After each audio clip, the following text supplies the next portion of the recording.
Welcome to Jenkins Boat Works. I am Chuck Jenkins. In this video, we continue working on our San Marcos stand-up paddleboard. We're going to go through the steps of shaping and sanding the deck and give you some pro tips on how to get the best result possible. Also, look in the description for a discount code with Jarvis boards in case you would like to consider ordering either a kit or plans. You could build this board too. Watch for Toby, my crazy golden retriever, later in the video. What a nutball.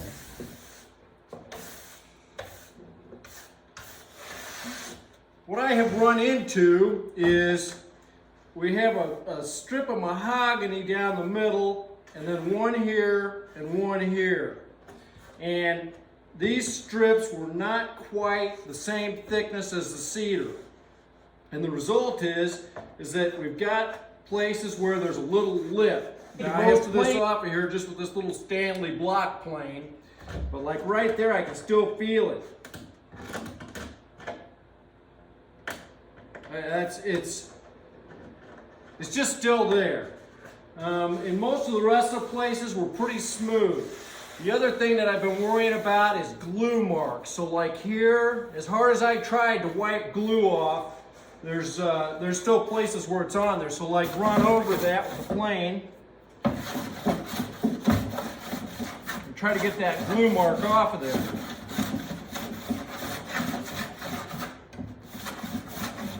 As you may or may not be able to see, it's not coming off very well, and it's probably going to be that we've got this pretty smooth to where the plane just can't dig in there anymore, and we're getting ready to go to a sander. I think we'll use Bernie, the belt sander, to take our first crack at trying to go ahead and smooth this out. I would like to try to get, so you can see that, I don't know if you can see it, there's little glue globs right in there where I can't get the plane down on that. So anyway, we may take the sander, the belt sander, that, and see if we can get that down where we need it. The other thing I'm running into is we've been gouging into some of this mahogany and we're catching grain. There's not much I can do about it except stop and just get the... I have tried to run mostly with the grain as I've been doing this.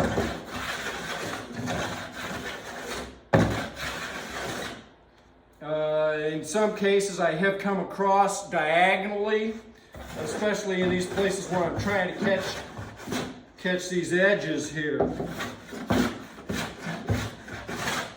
But then that leaves some plane marks here coming diagonally, but nothing's deep or gouged, so we should be able to take sander to it and try to get that cleaned up. All right, as promised, Bernie sander has come out. We got about an 80 grit on here, and so that I got to be careful actually. It'll take it down pretty fast. I want to knock off high spots. I want to try to knock off some of these glue marks, get some of these little plane marks out of here. And the more I look, the worse those look. And just try to get it smoothed down. Once we do that, we'll probably change over to an orbital and do some finish work. I don't think it's going to take too much. Relatively flat surface, but like I said, just kind of got to be cool. Be cool and careful.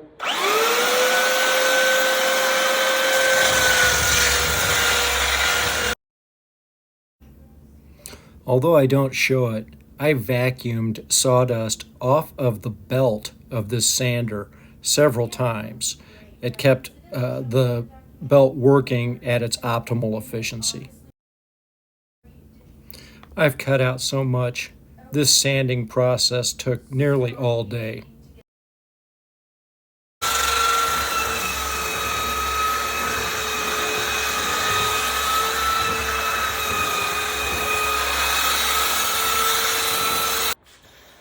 You got to be super cool when you're using this belt sander like that, especially with an 80 grit on there. It takes it down pretty fast. Cedar is relatively soft. Pine would be very soft. Mahogany is a hardwood, so when you've got mixed woods like that, you got to be super careful. we are getting some of the glue marks out, and we're getting this smoothed down where we had these ridges in between these strips. So that's good news. I can see where I wasn't going with the grain, where I've actually got some sand marks in here. We're going to take care of that with the orbital sander. So I'm not going to use this for very long. Just really kind of want to, certainly not for finish work. I just want to get the high spots knocked down. I can feel little ridges in here. And your hand is absolutely the best tool you have. Your ability to feel imperfection and places where it's not smooth is just fantastic. A lot of times you can see it, but a lot of times you can feel it even when you can't see it. So we're going to keep pressing on here for a little bit, and then we'll probably change out to something a little lighter. I'm going to show you some of these glue marks and how we get them out of there. Okay, so some of this is glue mark, like right there, up here, all this over here. We had places where there was actually little globs of glue. See, there's still some right in there, and there's where that little ridge is that we were talking about earlier. So we're going to try to get that out of there. I got most of the burn mark that I was looking at over here earlier. I got most of that off with the plane, but we've still got a couple of spots up here that are actually little burn marks from the saw that you can see here from the mahogany. There's glue there. When I built my first canoe, I looked up in the air to see it. I sold it at Christmas time. I did not get when I built that first canoe, I didn't get all of the glue stains like this out of there. And when you go and put epoxy on there, then you seal it in there and you can never get it out of there. And it just looks blotchy. So, you know, it's like anything else. The preparation and the time that you spend going through getting it smooth, getting it clean, that's going to make your work with your fiberglass and your epoxy so much easier, and you won't have issues and problems later. So we've made big progress here, and we still got a ways to go, but there's a certain satisfaction in taking your time, being careful. See, look at all this here. This we got to get that off of there. So there's some more burn mark there. We just don't want that left and showing through. And there's that tendency to say, well, I want to get on to the next step. I want a fiberglass. I want to get it done. Enjoy the process. Here's another little burn mark here. Saw mark. Enjoy the process. Certainly, yes, you want to get it done and you want the finished product and you want to see what it's going to look like, and we're all anxious for that to happen. We're anxious for the weather to warm up. We're anxious to get to the lake and try to figure out how to stand on this thing. But part of the most wonderful enjoyment of the whole thing is just the process of doing it. So over the years, I've learned to just relax, take my time, and enjoy the process.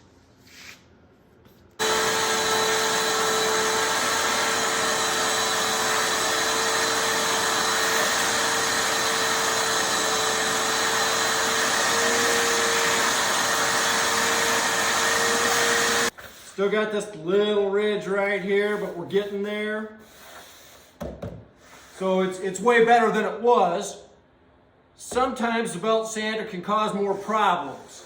If you get it sideways or you don't have it perfectly flat and it gets on an edge, it'll dig in.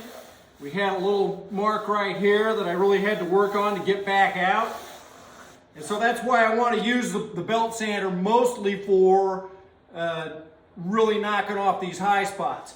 We can still use an 80 grit with the orbital and attack some of the rest of this.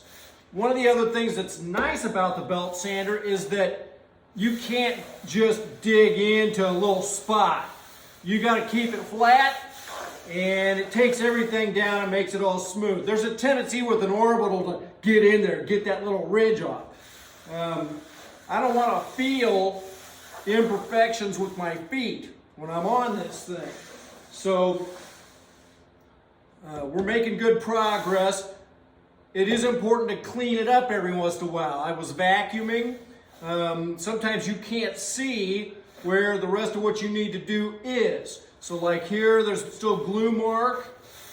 And you know, when you get a bunch of sawdust on there, then you can't see what you're doing. So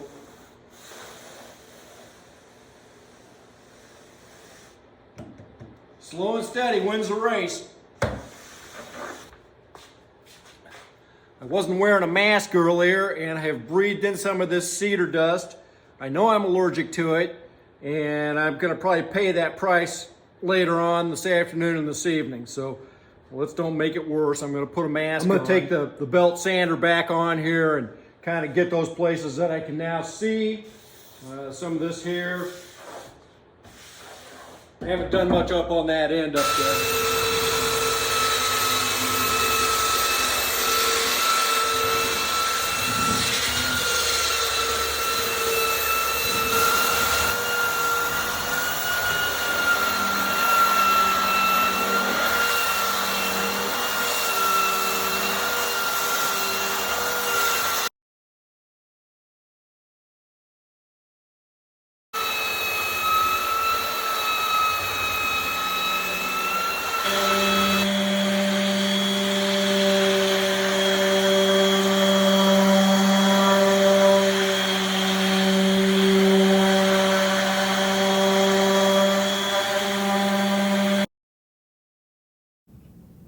Again, not a lot of downward pressure.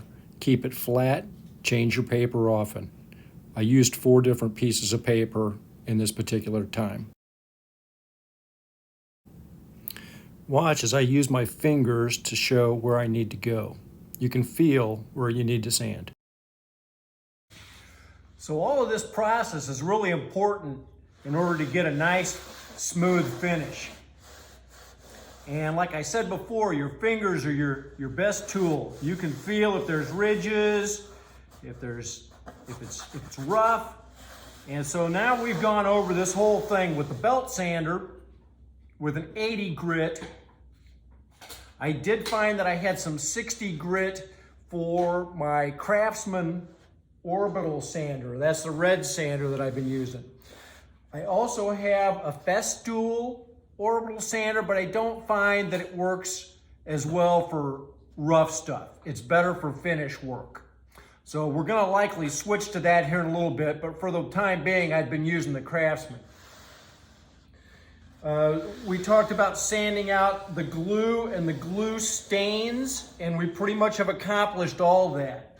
We've talked about these ridges that there were here in between the cedar and the mahogany. I can still feel just a teeniest little thing right there. But for the most part, we're in pretty good shape. The other thing that I noticed as I was sanding this is that there was places where I could see the joint in the wood, and the more I sanded it, the less I could see it. I'm gonna try to demonstrate what I'm talking about just a little bit with these great big sticks. This is like 1x2 pine. So obviously it's huge. If you're on a flat surface and you join those together, you can barely see that there's a joint or a crack in between there. There's no space in between there. It's perfectly clean. Well, that works just fine on most of this up here in this area because it's relatively flat. But when we start getting into these curved areas, I mean, this comes down at a pretty sharp bend. And so when you're putting those strips on, especially if you don't do any beveling, you can match them up and make them as tight as you want down here on the bottom edge, on this edge. And when you put them on here, they're on that curve. And look at how big that crack is there. I'm sure you can probably see that. There's a decent crack there. These boards are pushed together at the bottom to where these edges are meeting.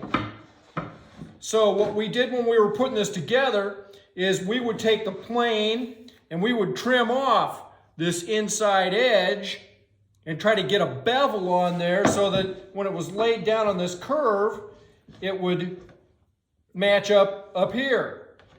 Now, we did that as well as we could, and we got our strips pretty tight. But what I started noticing is the more that I sanded down, the less I'd see this crack. And the fact of that is that the lower down you go, the closer you're getting to that point where these bottom edges are meeting. So that was one of the things that I really wanted to share. Hi, Toby. Hi, Toby.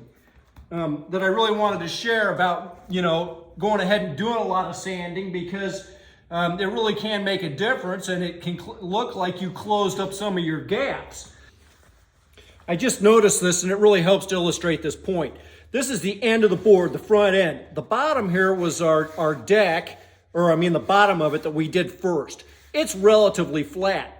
The deck has got this curve to it. So you can see what I'm talking about. With these boards, they've got to be beveled when you put them on here. Otherwise, you get this big crack. So when we had put each strip on here, we had created a little bevel in there so that the edges would match up nicely. And like I said, the more you sand down on this, the more you get to a point where there's more wood touching itself. Okay, I had one other question that came up in one of our previous videos. I had a viewer ask, why not just make a whole piece at once and then put it on here? You could do that. You could especially do it with plywood. You could especially do it on the bottom. The bottom's got a little bit of rocker to it as it comes up to the ends, but most of the rest of it is really flat, which is one of the reasons why they have you do the bottom first, just so that you can get a feel for skin in the board. When you get to this one where we've got all this shape and this curve on it, if you had glued up boards to put on here, or you had your plywood, it may be very difficult to get it to sit on here to lay fair against all of the ribs or frames that are inside here.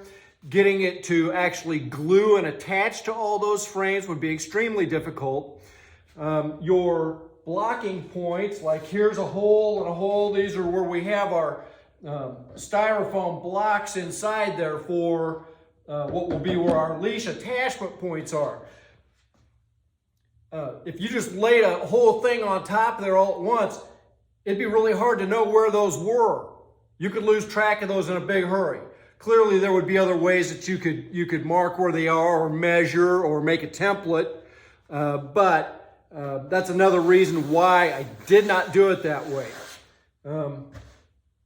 Another reason is I already had some cedar strips cut and left over from a previous project. So anyway, we're really getting there. I'm going to get the Festool sander out, and we'll start using that. We're going to go down to, I guess, probably 180, then a 120, and I'm sorry, it goes the other way. 120, 180, and then probably up to 220 on the grit. And we'll just go back over this and just get a good sand on each one of those various grit levels. I do feel a little spot right there. I could see the ridge, and I knew that it wasn't straight, and I ran my finger over it, and we got to address that. But it's not terrible. Yeah, there's like swirls. I guess that was the word I was looking for. And so I'm trying to kind of get rid of some of that. Now, part of that is because I kind of was pushing down on this sander when we were especially with the belt sander, but with the 60 grit. And you don't have to push down very hard on that 60 grit to wind up getting some swirl type action. Let's see a little line right there and there. It's just ever so slight. You can see how tight these boards fit together. There's places here where you can't tell where one board starts and the next stops. That's exactly what I want. So now we're actually going to switch from this Craftsman. We're going to go to the Festool, And we're gonna go, this was 120, we're gonna go to 180. So the bigger the number, the more grit, the finer the grit on the paper. And I'm using Cubitron. This Cubitron, it doesn't have specified holes in it, so you can use this on any kind of hole pattern. So like the Craftsman hole pattern is different than the Festool one. And sometimes if you don't have the right one, then you don't get your air sucked out through there. But anywhere where this paper's like lighter and those little light spots, that's actually places where it sucks it through. It's airflow through there. So I really like this Cubitron paper. So it will also then fit on my Festool. Festool, of course, well, I've got some 220 Festool sandpaper in a box sitting right over there. I can see it. And it's got the right hole pattern. So we could use that, or we can use this Cubitron. But boy, yeah, we're getting there.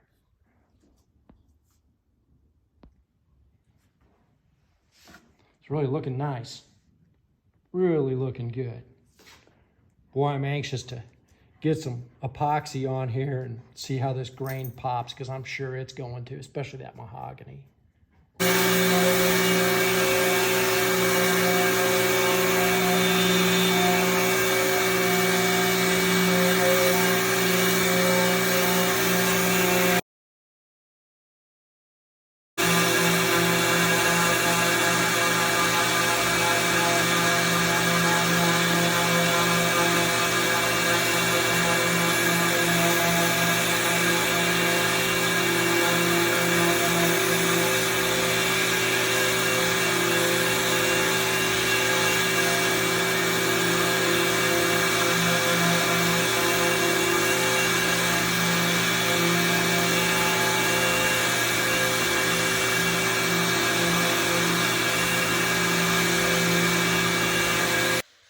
It's really smooth.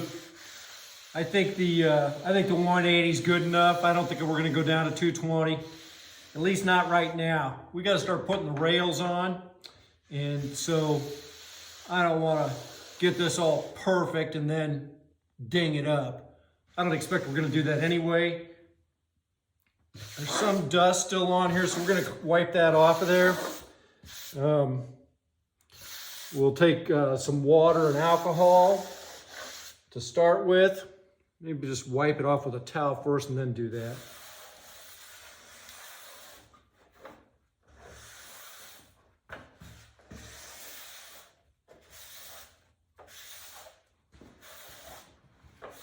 Toby, bring my shoe back. What are you doing with that? Because it's Golden Retriever Day doesn't mean you get to eat my shoe. Hey! Bring it here. Let me have it. Bring me.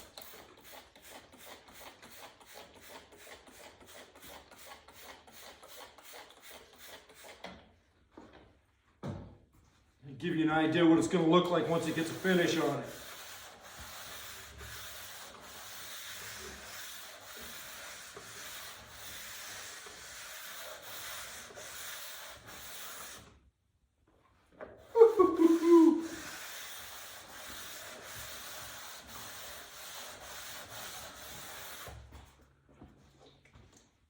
Getting this wet like this may cause the grain to come up just a little bit and feel rough, and we would go back over and sand it some more.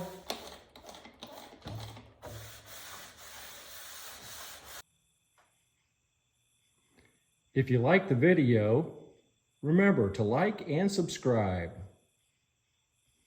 We'll see you next time.